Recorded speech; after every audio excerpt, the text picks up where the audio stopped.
صورت کې ډیر زیات خصوصیات دي. د هغه خصوصیاتو په وجه باندې د دې نومونه هم چې دي نو زیات دي.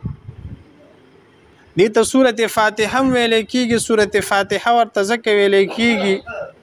چې په دغه سورت سره د قرآن مجید افتتاح شوی ده، شروع شوی ده، ځکه ورته فاتحه ویل کېږي، افتتاح پې شوی ده. ځکه موږ چې کلم قرآن مجید راواخلو او کولو کنو اول به زمونږ استادو سترګې چې لګي په دغه صورت باندې بلکې ځکه ورته سورۃ فاتحه وایي. سورۃ فاتحه ته سورۃ الشفاء، شفا نوم هم ورته اخیستل کېږي او هغه ورته ځکه وایي چې رسول الله صلی الله علیه وسلم مبارک حدیث شریف ته امام دارمی رحمت الله علیه د عبدالملک بن عمر رضی الله عنه مبارک نه روایت بیان کړی دی چې پیغمبر علیه الصلاۃ والسلام مبارک فرمای فاتحه الکتاب دا د هر یو بیماری د پاره بدی کې شفا پرته ده. چې انسان څه بیماری مې او د سورۃ فاتحه وای الحمدلله تر ولد دوالین پوری او په هغه انسان باندې یا په بو باندې چف کی اوس کی الہ العالمین به ولدی شفا ورکی، ډیر بیماریانو شفا پکې پرته ده. نو ځکه ورته سورۃ الشفاء ویل کېږي. دې ته سورۃ الدعاء ویل کېږي ځکه په دې کې مونږ تاسو دعا غواړو. څنګه دعا غواړو؟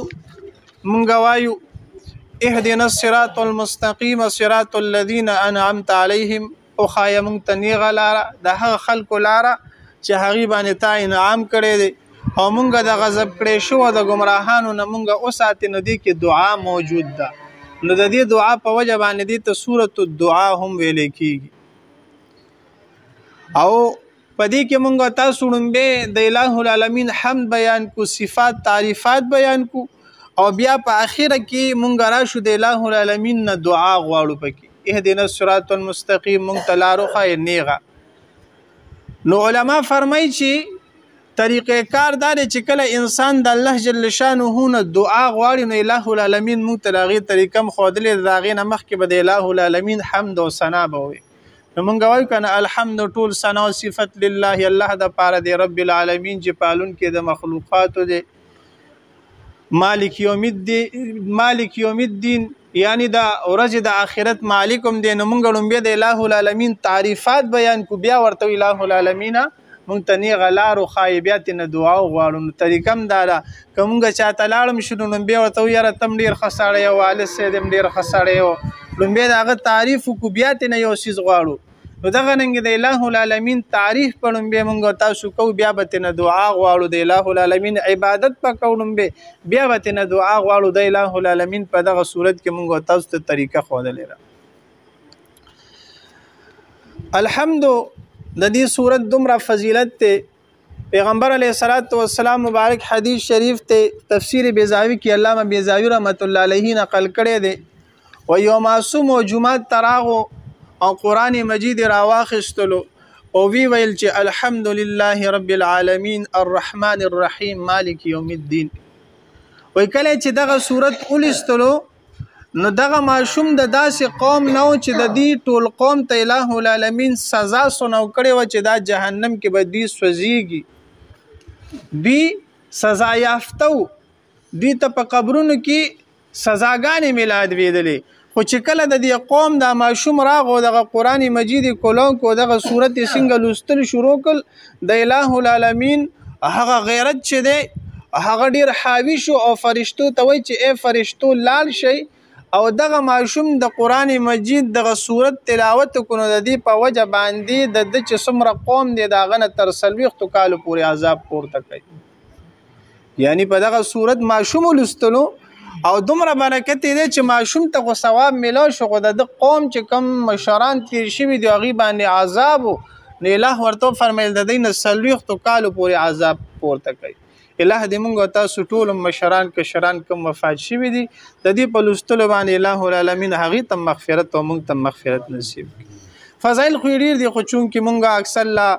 وخت لږي مونږ چېرې راغونډ شو نه دی په وجه به خپل ځای له راشو کو شروع شم نو دومره فضایل دي چې نه ختمېدونکي دي. بسم الله الرحمن الرحیم. بسم الله په نامه د الله شروع کوم. الرحمن مهربان دی، الرحیم او بخونکی دی. رحمان او رحیم د دې دوانو یو معنی د علما فرمای رحمان او هم چې د مهربانه توي او رحیم هم چې د مهربانه توي خو د رحمان صفت د الله جل شانه چې دی نو دا عام دی او رحیم صفت چې دی دا خاص دی رحمان صفت عام دا چې دی الرحمن الله جل شانه مهربانه دی په دنیا کې په کافرانو مسلمانانو ټولو باندې څنګه مهربانه دی کافر ته الله العالمین رزق ورکړي ډیر سيزونه ورکړي او مسلمان ته ورکړي نو الله العالمین په ټولو باندې مهربانه دی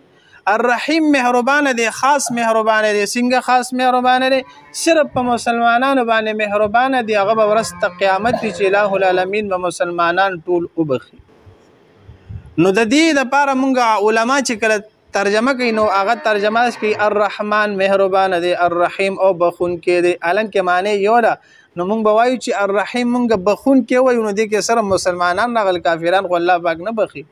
نو هغه مهرباني خاص تر مسلمانانو پورې او رحمان مهرباني دا په ټولو باندې ده چې هغه کافر ته الله العالمین رزق ورکړي قسم انعامات ورته ورکړي دي نو مونږ اکثر طالبانو ته چې کله ترجمه کوو نو مونږ بسم الله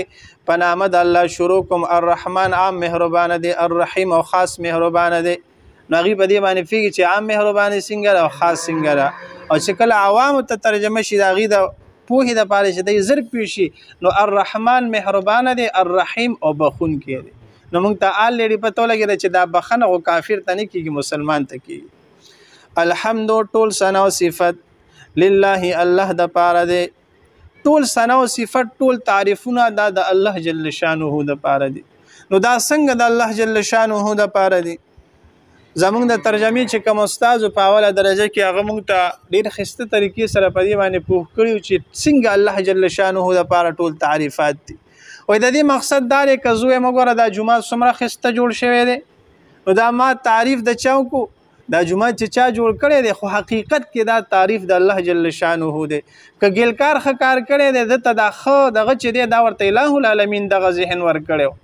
که چا نقشه جوړه کړی دا نو دا تعریف اصل کې د الله جل شان الله پاک د ته دا توفیق ور کړو دغه کامیابی ور کړو که زه د یو عالم ته دغه کوم تعریف کوم چې څومره عالم دی نو د ته د علم چا ور کړی دی الله جل شان ور کړی زم د افغان کې ګوره څومره خیستره د ته خایس چا ور کړی دی الله جل نو چې موږ څومره تعریفات کو دا په اصل کې تعریف د الله جل شانه دی یا معنی دا شو چې په دنیا کې په کائناتو کې چې څومره تعریفات دي خخ الفاظ دي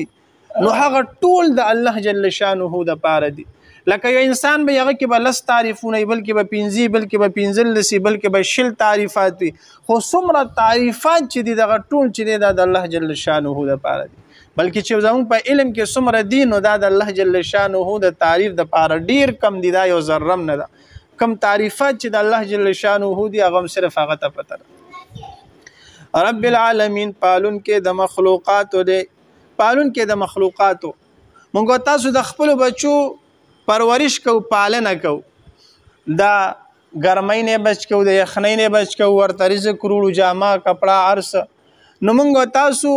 د خپل اولاد پرورش او پالنه کو خو حقیقت کې د دې ټول مخلوقات پالون کې څوک دی هغه الله جل شانه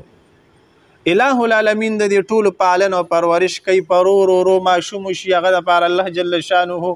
دا مور په ګیړه کې ولا ګونه د خوراک تنظیم کړي د پالن یې کوي د مور په ګیړه کې الله جل شانه د مور په ګیړه کې ورته د خوراک سیستم برابر کړي کله چې ماشوم څنګه وشي دنیاوي سيزونه ولا مونږ نشو ورکولې الله جل شانه ولا د پالن یو ذریعہ سره جوړه کړي د مور په دی بیا د غرنګرو لویږي الله جل شانه دا پرورش ورو کوي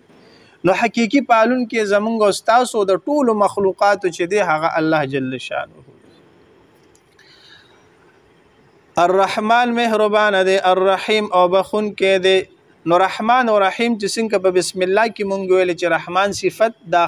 دا عام دی او رحیم صفت چې دا خاص تر مؤمنان مسلمانانو پورې